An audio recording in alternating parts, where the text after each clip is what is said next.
So Canon, with their we need to innovate more kind of mentality, has released two new lenses this morning, and they're both the most underwhelming things I've ever seen in my life. We are of course talking about the 70-200mm f4 LIS Mark II and the 70-200mm f2.8 IS Mark III. Now, why are these so underwhelming?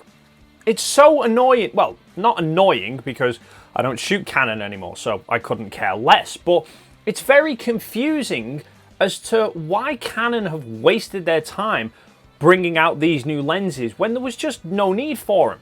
I owned the 2.8 Mark II for about 4 years and I never had any issues with it whatsoever. It was an absolutely outstanding lens. I've never heard anybody talk in a remotely negative way about either the 2.8 Mark II or the f4 LIS. And arguably, even though Tamron have bought out a 2.8 G2 and a 70-210mm f4, and there's rumours that Sigma are also working on two 70-200mm sport lenses themselves, I personally would still rate Canon 70-200mm lenses as the best option for any Canon shooter looking for a 70-200.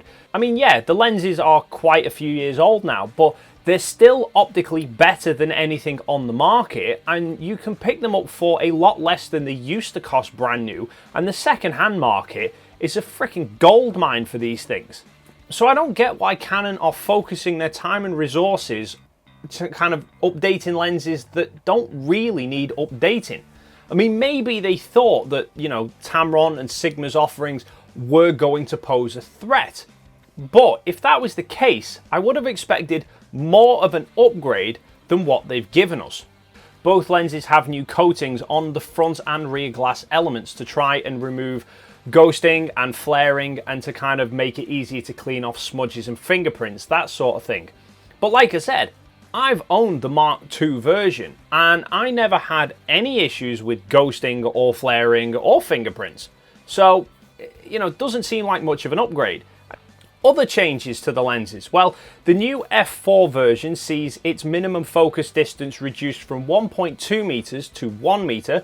So if you're trying to get kind of close-up macro-y kind of shots, you're going to get a much better reproduction ratio from the new lens than the old one. The minimum focus distance of the 2.8 stays at 1.2 meters.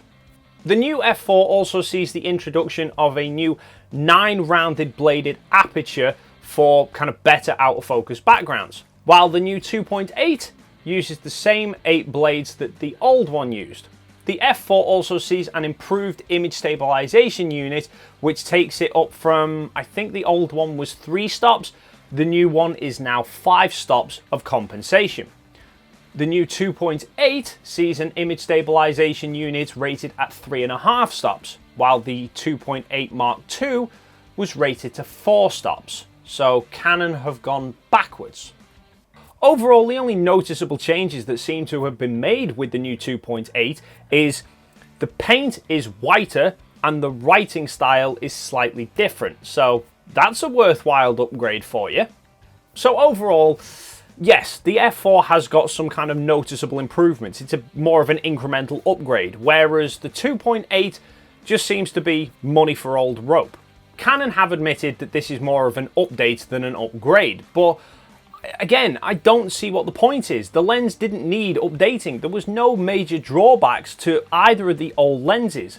I mean, if you're in a position where all of your lenses were absolutely the best on the market, nobody else could touch it, then fair enough. Waste your time updating lenses that don't really need updating.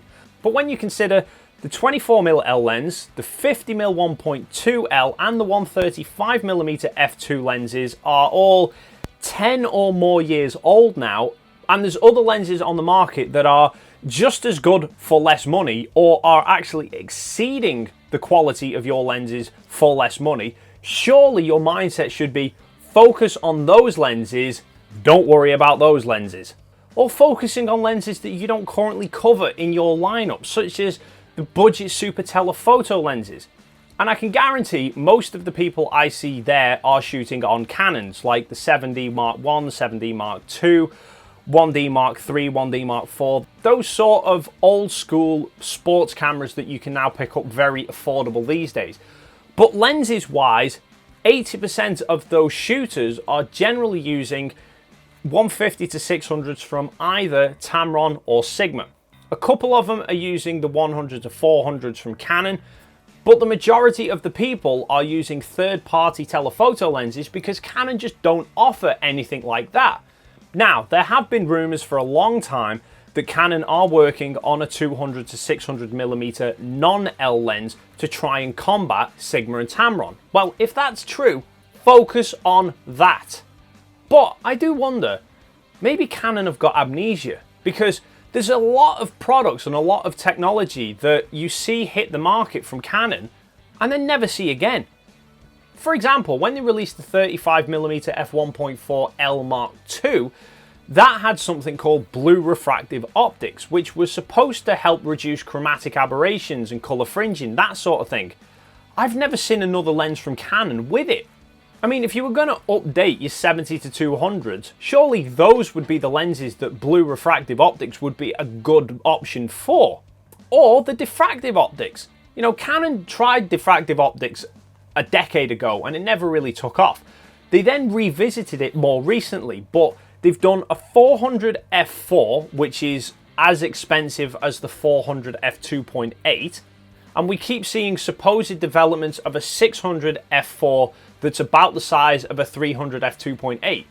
But why focus it at the top end of the market and price everybody out of it? I mean, could you imagine if Canon had released a 70 to 200mm f2.8 diffractive optic that was kind of more like the size of an f4 version? I mean, that would be a big seller, but apparently nothing.